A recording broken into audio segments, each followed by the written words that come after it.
оқушылар. Бүгінгі сабағымызды бастайық. Бүгінгі сабағымызды бастамас бұрын балалар өткен тақырыпқа шолу жасайық. Өткен тақырыпта қандай тақырып өттік біз қазақ тілінен? Етістік. Ендеше үй тапсырмасын. Өткен тақырып шолу жасайық үй тапсырмасына. Үй тапсырмасы айналмалы дөңгелек әдісіменен сұраймын қазір.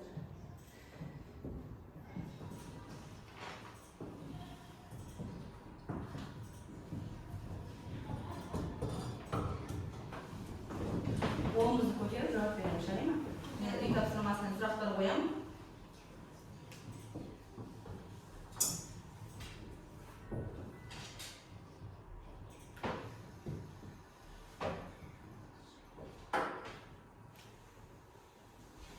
Айман ойнады. Сөйлемдегі етістікті тап. Жәнеке? Етістік ойнады. Сұрағы? Сұрағын жем ойнады. Не істеді? Не істеді ойнады? Дұрыс. Келесі.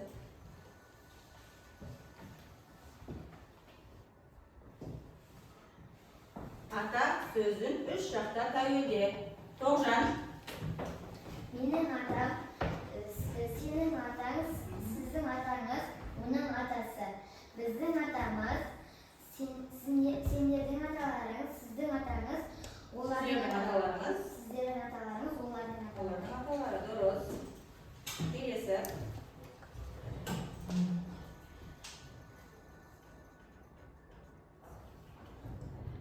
Негізгі зат есімге мысал келтір. Аслан.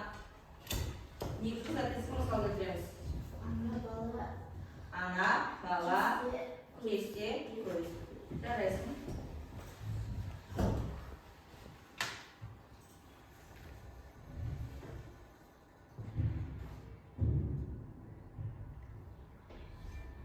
Қанша сөз табы бар? Хамардин.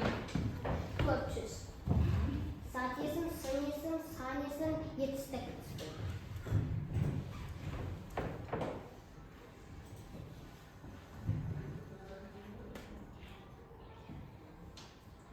Әже сөзін үш жақта тәуелде дейді. Айсел.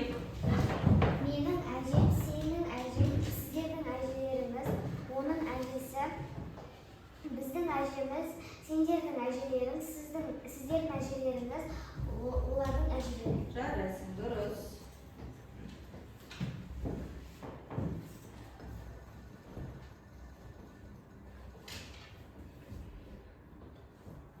Келесі сұрақ. Зат есімнің сұрақтары дейді. Ерасыл. Кім, не, кімдер, нелер. Дұрыс.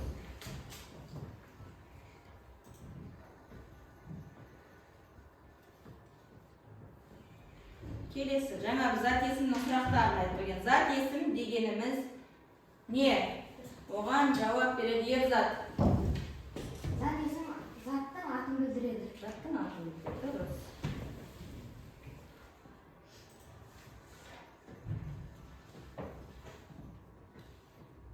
Келесі. Туынды етістікке мысал келтір дейді. Диас. Бір сөзде журнал журналымыз арқылы жасалатын етістікті туынды етістік дейміз. Ойлан, ақылдас, ақта.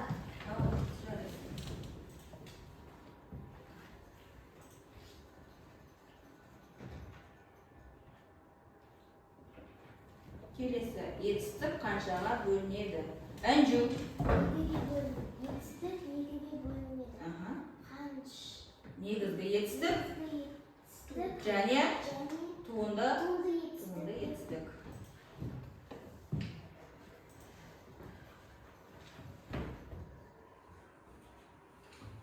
Негізгі зат есім дегеніміз не? Аяру. Негізгі түрден болатын зат есім, негізгі зат есім дейді.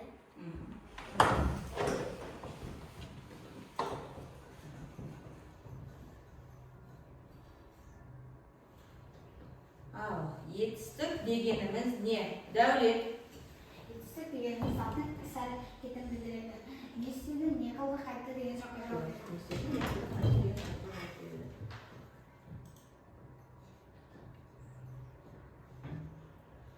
туынды зат есім дегеніміз не? Еркеназ. түбі сөзге жұрнақ жалғану арқылы жасалынатын туынды зат есім дегеніміз іске суретші оқулық. Оқулық. Жарайсыңдар. Мен бағалай берейін сендерді. Жауап бергендеріне.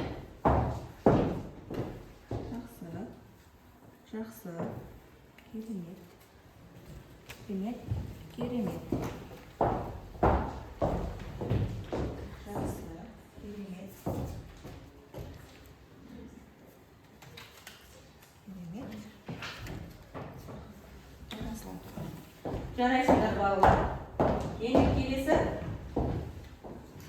Жалпы етістік дегеніміз не екен? Етсіз деген заттың құбылыс әрекетін білдіреді. Не істеді, не қылды, қайтты. Қаншаға бөлінеді деген етістік? Негізгі және туынды етістік болып. Бүгін біздің енді жаңа сабағымыз осы негізгі және туынды етістік.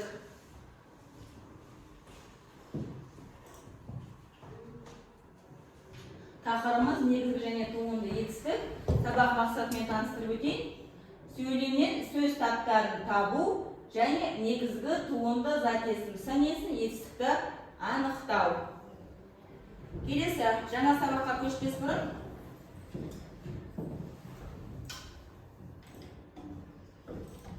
видеоролик көріп алайық.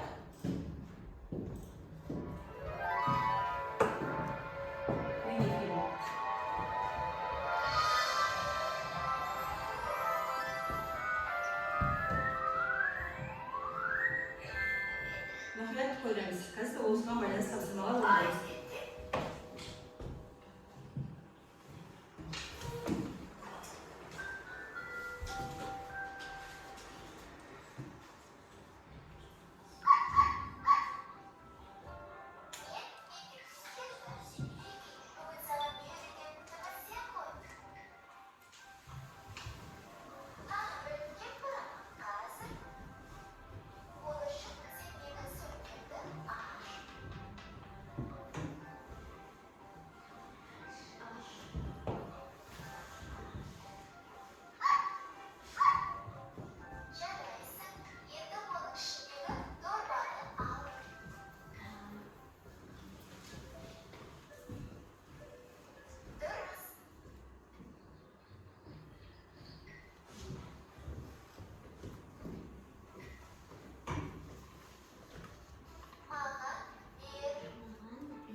Қандай сөздер жазып отыр? Етістік сөздер жазып отыр, иә?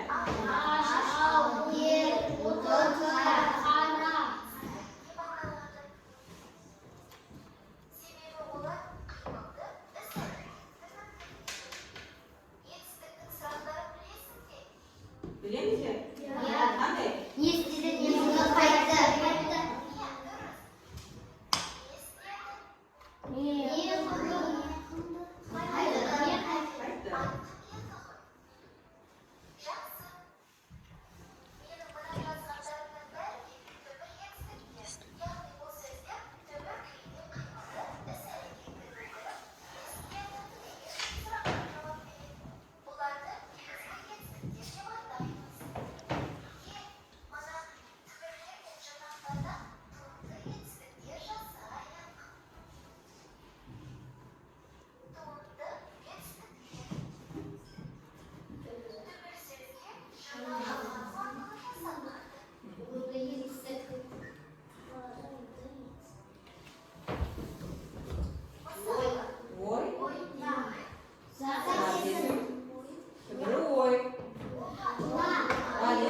Жұрнағын жалғаса, етістік шығады, ойла.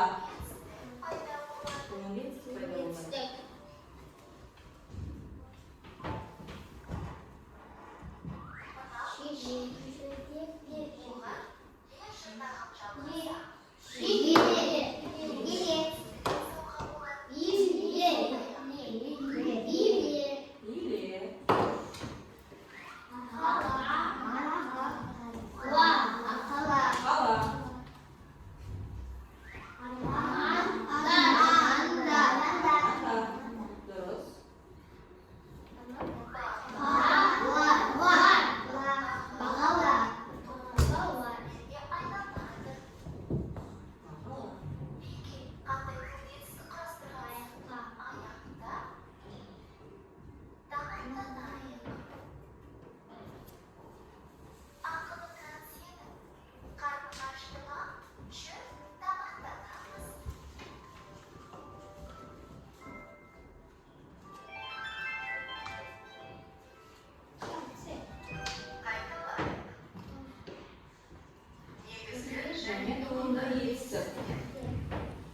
Негізгі етістік дегеніміз не еді?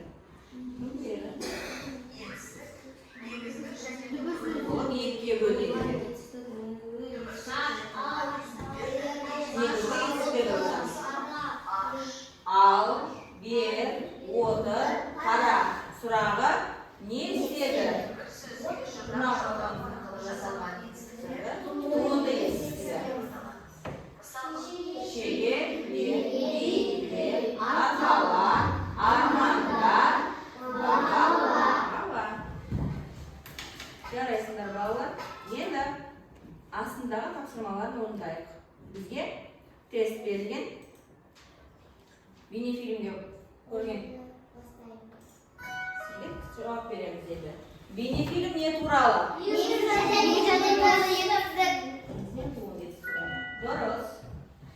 Түбір сөзден болған етістікті қалай жасаймыз? Дұрыс екен балалар. Түбір сөзге жұрнақ жалғану арқылы жасалған етістіктер қалай аталады? Туынды дейді. Дұрыс. Күшік. Бейнефильм соңында қандай етістіктер жазды?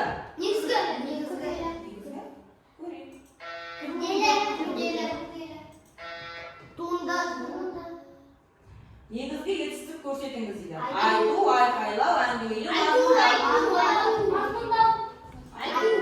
Дұрыс екен балалар.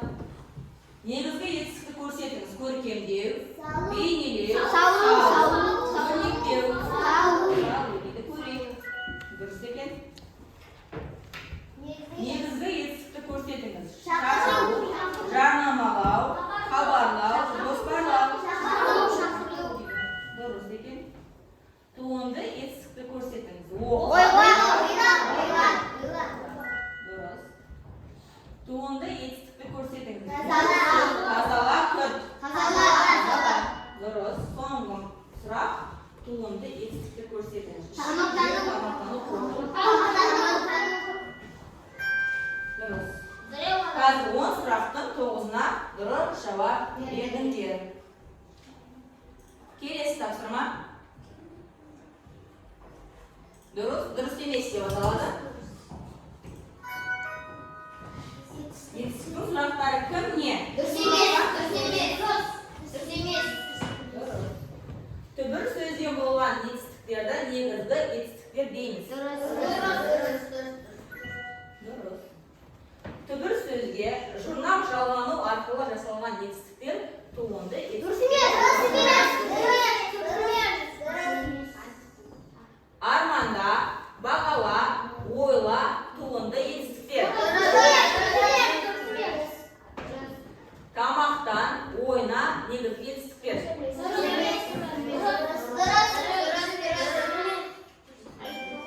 Біреуі дұрыс емес. 5 сұрақ қойылды. Біреуі дұрыс емес. Келесі. Ойлан тап дейді. Балалар, тақтаға мұқият қарап аламыз.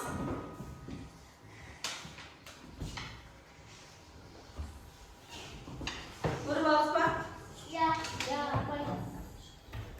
Аяғы шығады. Тақтаға.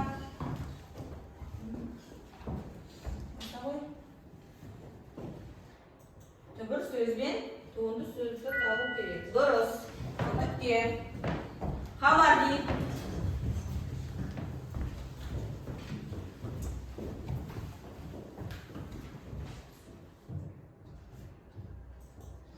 Сүргін. Дұрыс емес. Ерзат.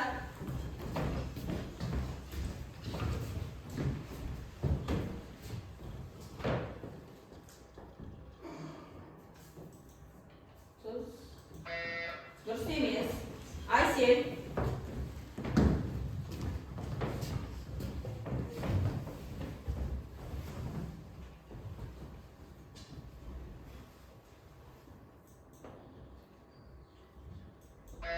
Дұрыс емес.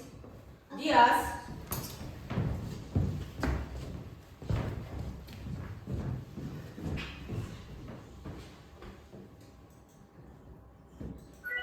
Дұрыс. Жарайсың. Дәулет.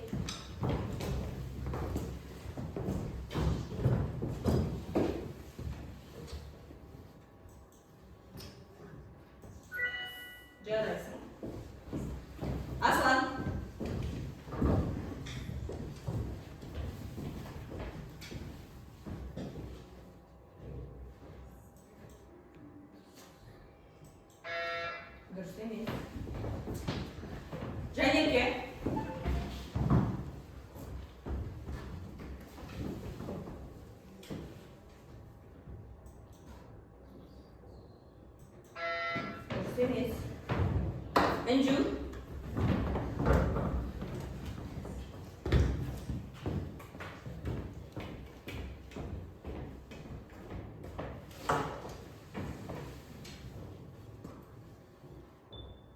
Басамыз. Біреуін басамыз.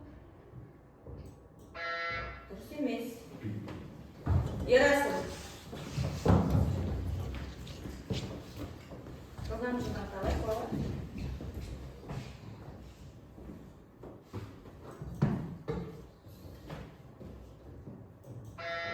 Дұрыс емес дейді.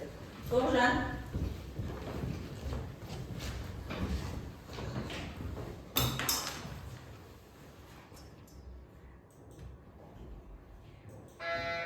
Дұрыс емес дейді. Еркеназ.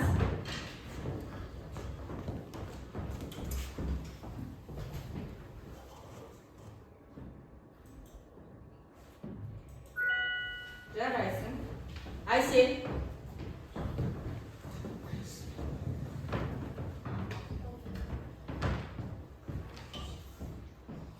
Екі сөз қалды.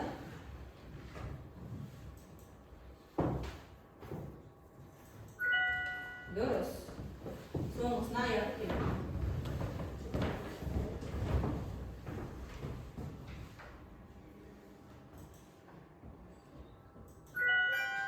Дұрыс. Балалар 8 рет қателестіңдер. Жарайсыңдар. Келесі тапсырма бізде сұрыптау деп аталады. Бірнеше сөйлемдер беріледі.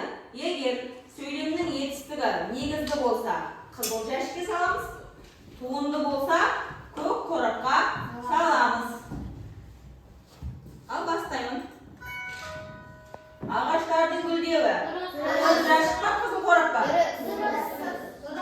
Жасыл дейді. Дұрыс. Аялдамада тұр. Дұрыс емес. Дұрыс емес. Дұрыс. Ағашты арамен кесу. Дұрыс емес. Келесі. Балғамен шегені ұру. Дұрыс емес. Дұрыс емес. Допты теуіп жатыр. Дұрыс емес. Дұрыс емес. Дәрігер емдеп жатыр. Дұрыс. Жазу. Дұрыс емес. Дұрыс емес. Калькулятормен есептеу. Дұрыс. Киім үтіктеу. Дұрыс. Жарайсыздар. Кітап оқып отырған бала. Теледидар қарау. Дұрыс. Дұрыс па, дұрыс емес? Шашын тарап отырған. Балалар бір рет қателестіңдер. Қалғандары дұрыс екен. Жарайсыңдар. Келесі бізде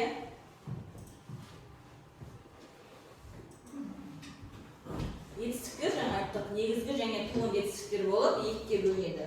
Түбір сөзден болған етістік негізгі етістік деп аталады.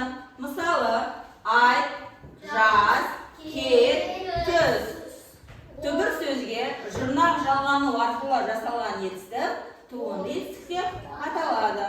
Мысалы, ойла, жеткіз. Ойла дегенде түбірі қайсы? Түбірі ой. Оған ла деген жұрнақ қосылып, туынды етістік болды. Ендеше балалар, дәптермен жұмыс. Бізге мәтін берілген. Апам демалыс күні бөлмелерді ақтады. Мұғалім оқушылармен достық туралы пікірлесті. Асқар таңертеңгілік жүгіруге әдеттенді. Марат көрші баламен достасты. Цирктегі үйретуші қонжықтарды билеттейді. Енді осы сөйлемнен сөз таптарын тауып дәптерге жазамыз. Дәптерімізді ашайық. Дәптерімізді ашайық. Жылғы күнді жазайық. Осы сөйлемнен сөз таптарын табамыз.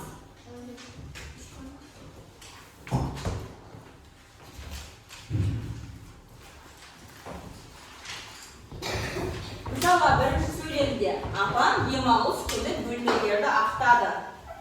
Затесің бар ма? Апам демалыс. Қайсы?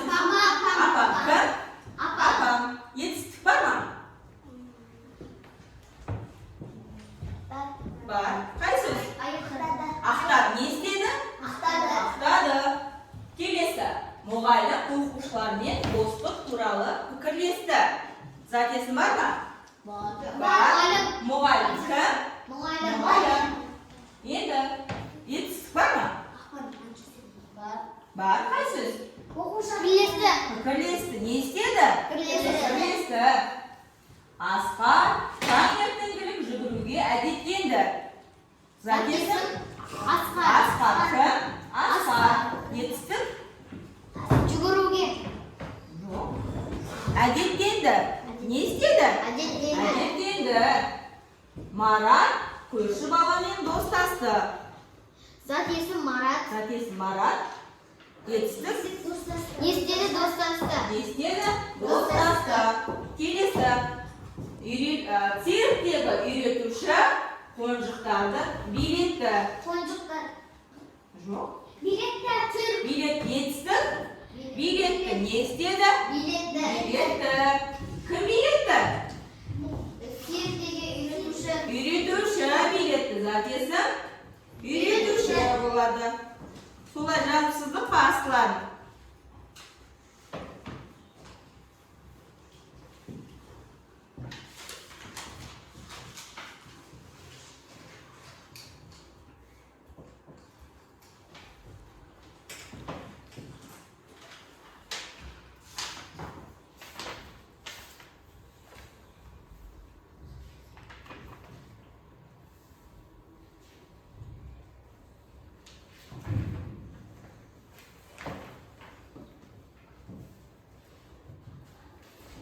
Болды ма балалар? Жазыпсыздық? Болса, келесі тапсырма көшейік. Мен көріп шығайын дәптерлерін. Дұрыс.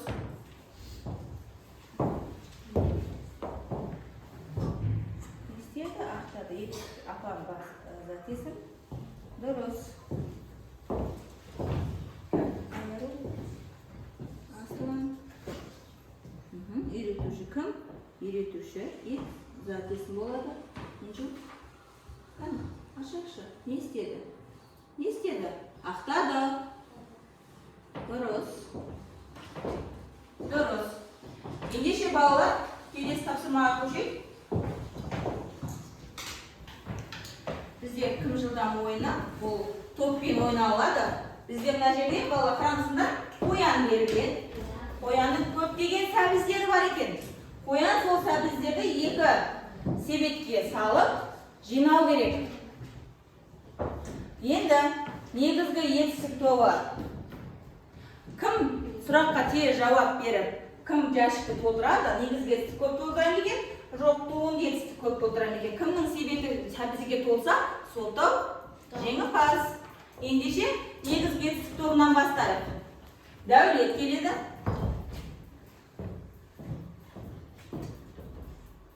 Негізгі етістікті аламыз, оқимыз, сөзді қаттырақ жыла ғой.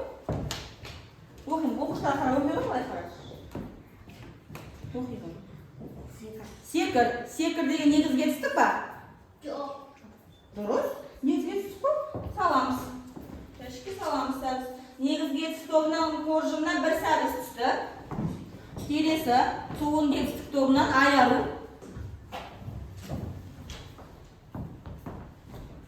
Бір сәбізді аламыз. Аламыз. Не қарап өтеді? Оқы деген. Туынды етістік па? Негізгі. Негізгі етістік тобына бір сәбіз салып бердің. Олар екі ұпай жинады. Келесі Еркеназ.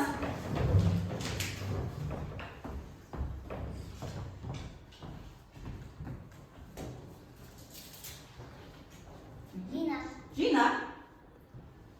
Негізгі етістік па? Туынды етістік па? Негізгі етістік. Дұрыс. Келесі Тоғжан.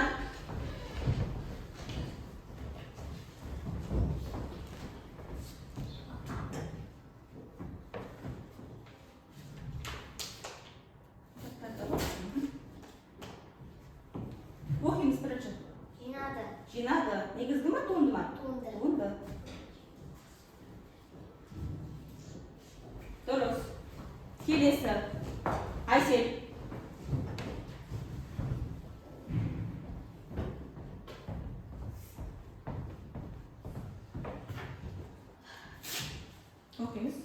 күлді. Күлді. Негізгі ма, туынды ма? Күлді деген. Күлді деген. Негізгі ма? Туынды. Келесі Диас.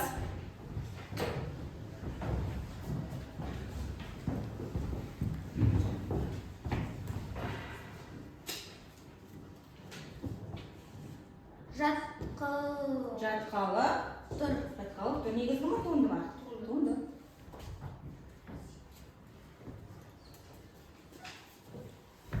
Келесі Ерасыл.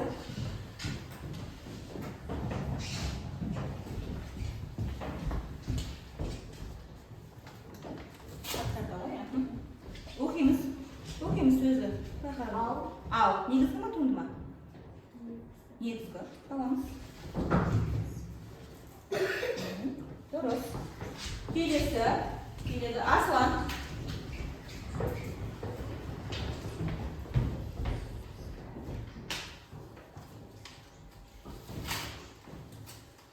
Оқимыз.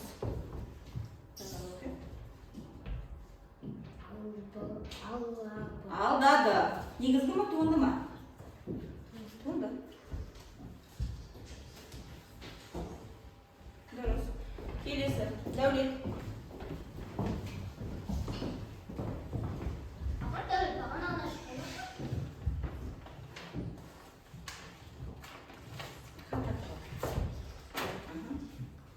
Жаз. Негізгі ма, туынды ма? Негізгі. Ерзат. Келесі қаптан.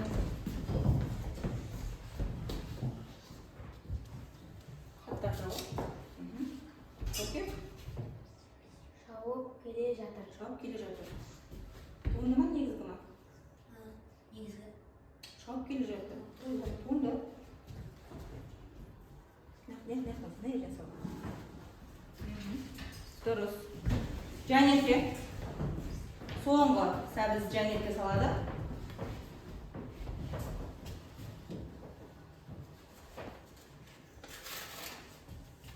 Бер. Негізгі ма, туынды ма? Негізгі. Негізгі. Саламыз. Енді санап шығайын сәбіздерді. Қай топта сәбіз көп екен? Туғын жетістік тобында 1 сәбіз, 2 сәбіз, 3 сәбіз, 4 сәбіз, 5 сәбіз бар екен. Негізгі жетістік тобында 1 сәбіз, 2, 3, 4, 5, 6 сәбіз бар екен. Негізгі жетістік тобына 1 ұпай береміз. Жарайсыңдар балалар.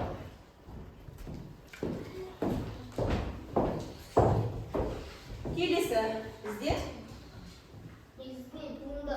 жеке жұмыс. Алдымызда біздің попкорнның ыдысы тұр. Қарасында барлықтарының алдарында, я. Енді алдарында екі етістіктің түрі тұр, және попкорндар тұр.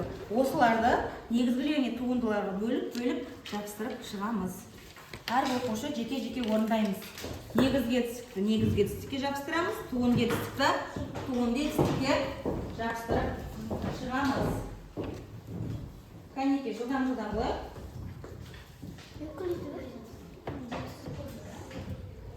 Шапсырамыз, тез Дәулет.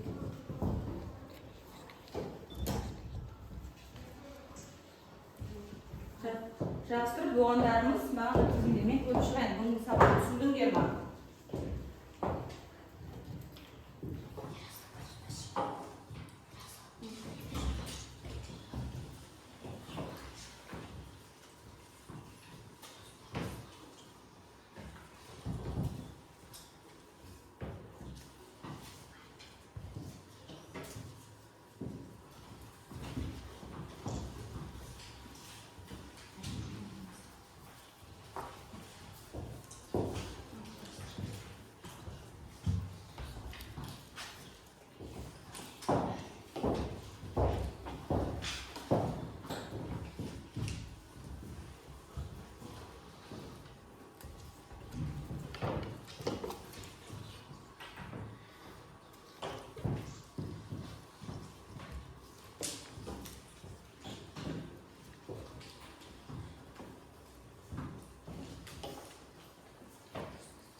шығайын.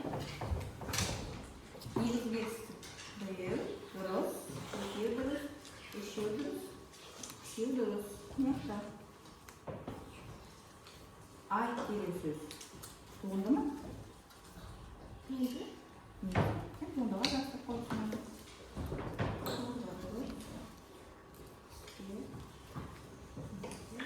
Қалғаны дұрыс. Біреу қате. Кім болды?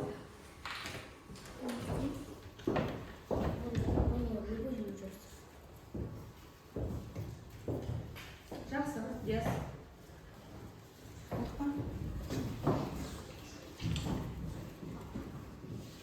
Көріп шығайын. Негізгі жетістіктер аш, бер. Алда деген негізгі жетістік бар? Жоқ. Онда.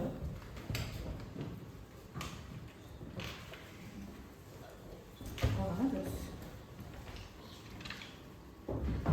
Қате бар.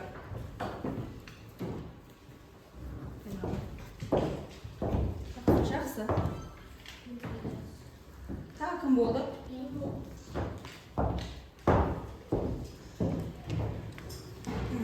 Негізгі жетістік алда, жарайсың, алда, дұрыс. Ертеңізді барлығы дұрыс. Керемет.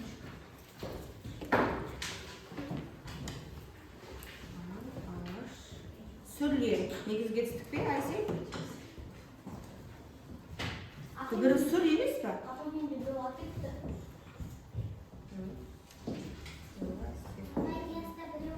Дұрыс. Бір қате бар, Айсел. Тағы кім болды?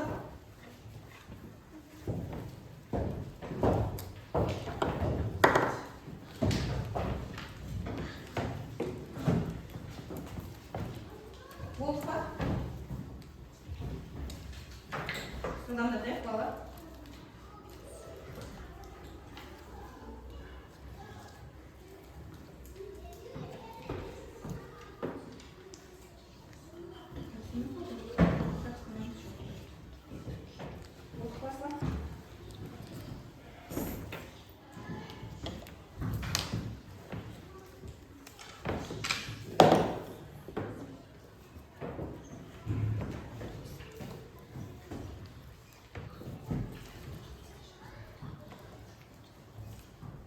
Кім болды балалар?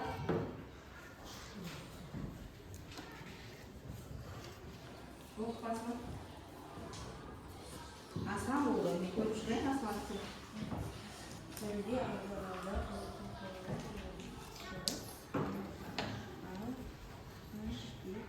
Жарайсың. Барлығы дұрыс. Керемет.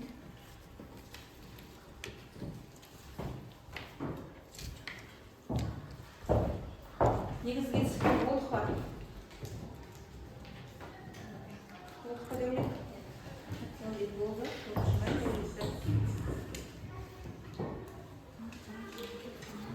Дұрыс. Барлығы дұрыс. Керемет. Аяғы болдық па?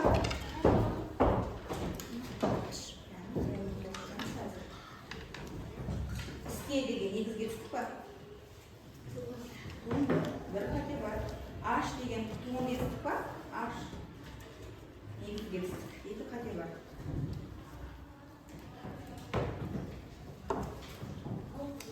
Келес. Әнші болды. Ойла, тойла дегеніміз үндеу. Туынды жетістік. Бірі ой. Қате бар. Екі қате бар екен. Туынды жетістікте дұрыс. Негізгі жетістікте екі қатең бар екен.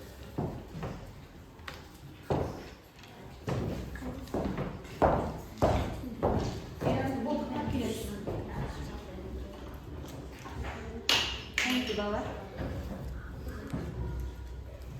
Қаматын болды па?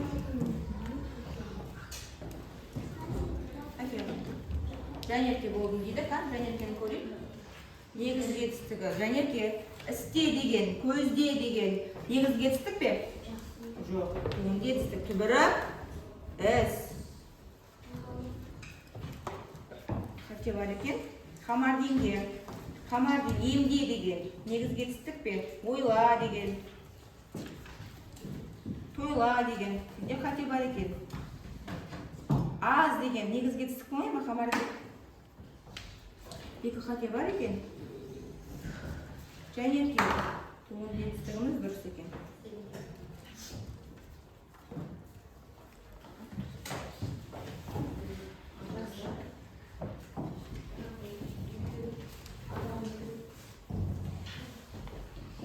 Дұрыс. Жарайсыңдар балалар.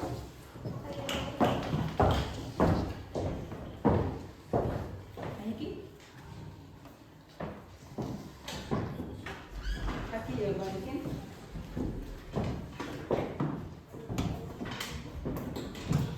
Ендеше балалар, бүгін біз қандай сабақ өттік? Негізгі етістік дегеніміз не? Түбір сөзге Жұрнақ жалғаным арқылы айтылатын етістікті Туынды етістік. туынды етістік дегеніміз дейміз.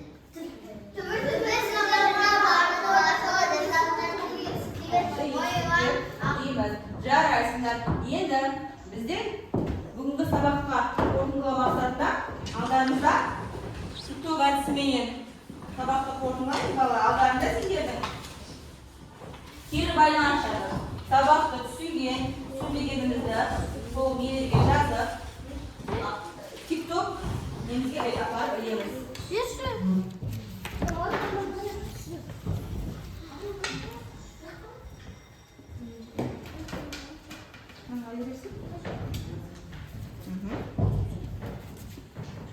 Артын крилеп апарып жастырайық.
Балалар, үй тапсырмасына негізгі және туынды етістіктерді пайдаланып, біз сөйлем құрап жазып келеміз.